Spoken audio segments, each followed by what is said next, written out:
Assalamualaikum warahmatullahi wabarakatuh. Selamat malam, salam sejahtera untuk kita semua. Hadratus Syekh Ki Hasyim Asy'ari, pendiri Nahdlatul Ulama, mengatakan petani adalah penolong negeri. Akan tetapi hari ini kita menyaksikan negara dan pemerintah abai terhadap nasib petani dan nelayan kita.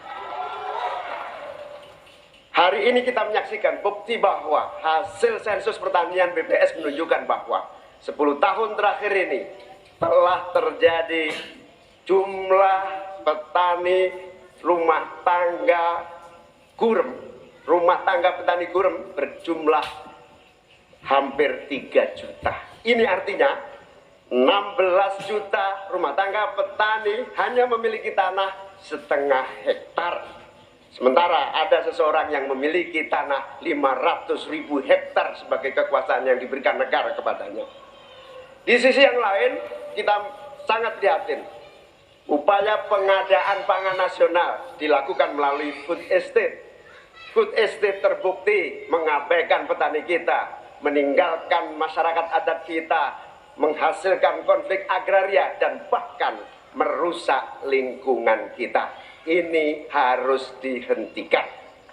Saudara-saudara sekalian, krisis iklim terjadi dan kita menyaksikan bencana ekologi terjadi di mana-mana.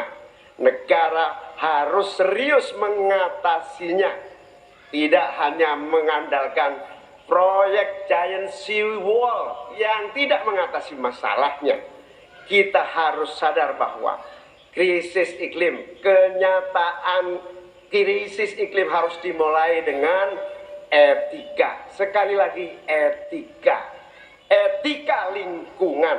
Etika lingkungan ini intinya adalah keseimbangan antara manusia dan alam. Tidak menang-menangan, seimbang manusia dan alam. Akan tetapi kita menyaksikan bahwa kita tidak seimbang di dalam melaksanakan pembangunan kita. Kita melihat ada yang namanya krisis iklim tidak diatasi dengan serius. Bahkan kita ditunjukkan anggaran mengatasi krisis iklim jauh di bawah anggaran sektor-sektor lainnya. Hadirin saudara sekalian setanah air yang saya cintai. Dengan kesadaran ini, maka kita harus kembali bahwa pembangunan nasional, bahwa kebijakan nasional harus berpijak kepada yang namanya keadilan. Keadilan iklim, keadilan ekologi, keadilan antar generasi, keadilan agraria, dan tentu keadilan sosial. Saudara-saudara sekalian, rakyat harus dilibatkan, rakyat tidak boleh ditinggal karena pemilik negeri ini rakyat, pemerintah hanyalah pelaksana dari pemilik negeri ini. Oleh karena itu, desa harus menjadi titik tumpu pembangunan. Petani, nelayan, peternak, masyarakat adat harus menjadi bagian utama dari program pengadaan pangan nasional. Reforma agraria harus menjadi kepastian distribusi lahan bagi para petani kita. Energi baru dan terbarukan harus digenjot, bukan malah dikurangi targetnya, diturunkan targetnya. Karena itu kita harus lakukan perubahan. Kita tidak boleh diam. Perubahan menghadapi masa depan kita dan generasi yang akan datang. Para petani dan seluruh warga bangsa yang terlibat, negara menunggu langkah kita bersemua. Kita semua harus menghadirkan perubahan untuk Indonesia yang lebih baik. Baik. Selanjutnya, Bapak Gibran Rakabuming Raka untuk menyampaikan visi, misi, dan program kerja. Waktu Bapak 4 menit dimulai ketika Bapak berbicara.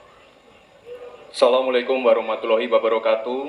Salam sejahtera, Salam, Om Swastiastu, Namo Buddhaya, salam kebajikan. Indonesia ini negara besar.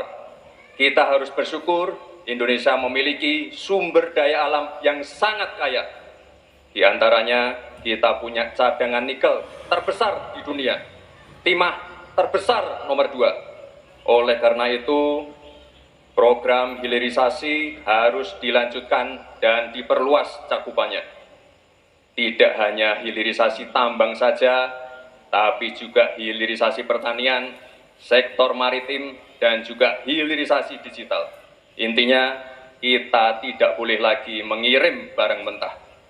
Untuk mengurangi ketergantungan pada energi fosil, kita akan dorong transisi menuju energi hijau seperti bioaftur, biodiesel, dan juga bioetanol. Yang sudah dilakukan meliputi B35 dan B40. Potensi energi baru terbarukan kita juga luar biasa sekali. Bisa mencakup 3.686 gigawatt yang meliputi energi surya, angin, air, bioenergi, dan juga panas bumi. Oleh karena itu, kerjasama pentahelix wajib untuk didorong.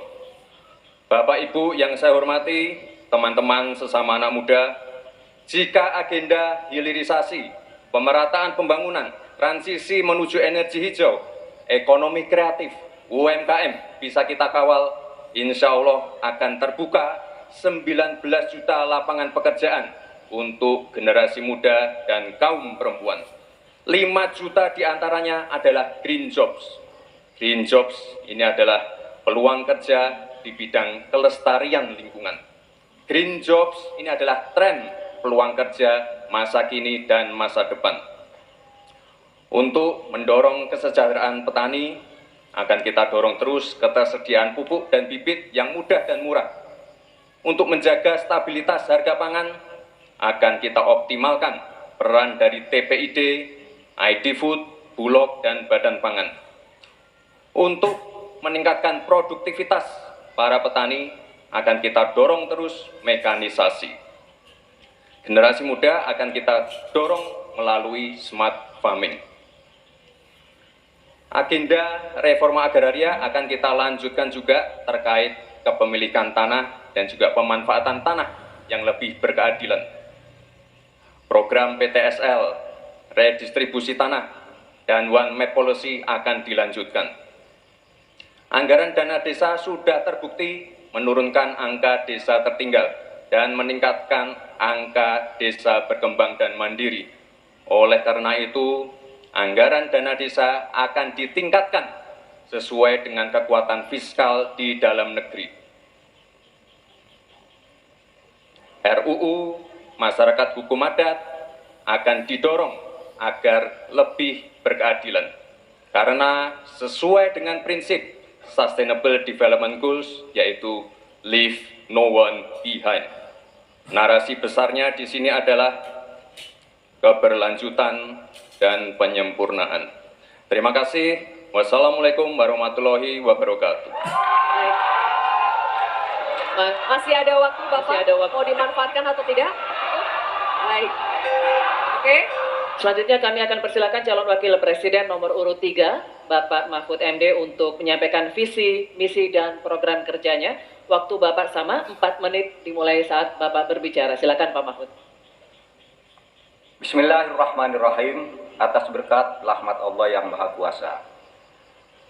Diskusi atau debat ini sangat penting karena menyangkut 3 hal yang akan menentukan masa depan negara kesatuan Republik Indonesia dan bangsa Indonesia, yaitu Tuhan, manusia, dan alam. Di dalam kearifan lokal, misalnya di Jawa dan Bali ada istilah Trihita Karana. Di Sunda, Jawa Barat ada Tritangtu, 3. Ada Trinitas, Trisakti, dan sebagainya. Di dalam kearifan lokal, bangsa Indonesia masa lalu sudah biasa melakukan langkah-langkah untuk memberikan perlindungan atas lingkungan hidup agar lestari. Bahkan konstitusi kita juga menyatakan bahwa sumber daya alam itu harus dikelola dan digunakan untuk sebesar-besar kemakmuran rakyat. Saudara, sumber daya alam kita sangat kaya, tapi pangan belum berdaulat. Petani makin sedikit, lahan pertanian makin sedikit, tapi subsidi pupuk makin besar. Pasti ada yang salah. Petaninya sedikit, lahannya sedikit, kok subsidinya setiap tahun naik? pasti ada yang salah. Laut kita berlimbah, udara kita meracuni paru-paru kita. Investor masuk, industrialisasi terjadi, lingkungan rusak, rakyat menderita. Kemudian sumber daya alam menjadi sumber sengketa di antara rakyat dengan rakyat, antara pemerintah dengan pemerintah. Allah mengingatkan tentang ini dalam Al-Quran, Dhaharul fasadi fil barri wal bahri bima kasabat aydin nas liyudhiqahum ba'dat ladzi amilu. Telah terjadi kerusakan di bumi karena tingkah laku manusia di darat dan di laut.